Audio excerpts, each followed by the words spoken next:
তো জানো শাওন মা, তোমার বিয়ের সব দায়িত্ব নিয়ে সব কাজ সামলাতে শুভ তোমাদের ওখানে গেছি। তারপর দিন বৃষ্টির বিয়ে ছিল, তা সত্ত্বেও সব কাজও মন দিয়ে করছিলাম। কিন্তু ও যে বিয়ে করেছে এই কথা আমাদের কিন্তু কাউকে বলে। আমরা ওর আচার আচরণ দিকে কিচ্ছু বুঝতে পারিনি। বিশ্বাস করো, আমরা ঘুণাক করেও জানতাম না যে তুমি এই বাড়ির বউ হয়ে আসবে।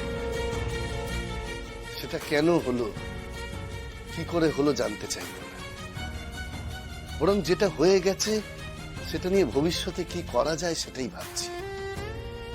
কিন্তু এই কথা তো সত্যি শাওন মা, এই বাড়ির সবার পক্ষে এটাকে তো মেনে নেওয়া কঠিন। সেটাই তো স্বাভাবিক। সবাই জানতো শ্রীপর্ণা আসবে শুভর বউ হয়ে। আমিও জানতাম এই বাড়িতে বিয়ে, কিন্তু আমার মনে হয়েছিল শুধু বৃষ্টির বিয়ে হচ্ছে।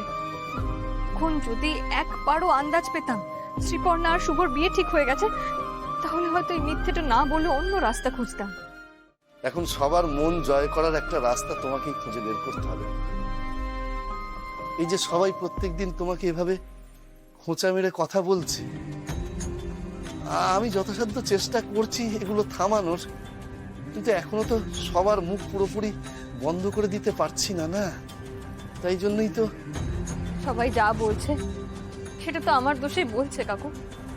আমি জানি আমি ভুল করেছি, কিন্তু তা সত্ত্বেও তুমি প্রত্যেকটা মুহূর্তে যেভাবে আমার পাশে দাঁড়িয়েছো, সবার এগেনস্টে আমার হয়ে কথা বলেছো, আমি সত্যি জানি না এতটা ভালোবাসা পাওয়ার যোগ্য আমি কিনা। তবে তুমি বিশ্বাস রাখো কাকু, আমি একদিন ঠিক সবার মনের সব দুঃখ কষ্ট রাগ ঠিক মিটিয়ে দেবো। সে বিশ্বাস আমার আছে শাওন।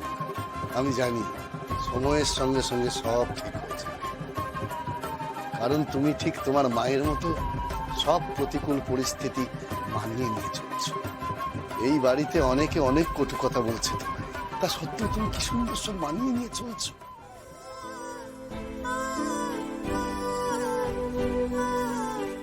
মাও এরকম করতো কাকু? আমার মায়ের সম্বন্ধে তুমি আর কি কি জানো একটু বলো না। ওনার সম্পর্কে বলতে গেলে দু চারটে কথা যথেষ্ট নয়, অনেক কথা বলতে হবে। তুমি তো এখন এখানে আছো, সব বলো। আচ্ছা বেশ, তাহলে গল্প এখন থাক, আগে তুমি খেয়ে নাও, খাওয়াটা ঠান্ডা হয়ে যাবে তো। আর খেয়ে বলো কেমন হয়েছে। ঠিক আছে।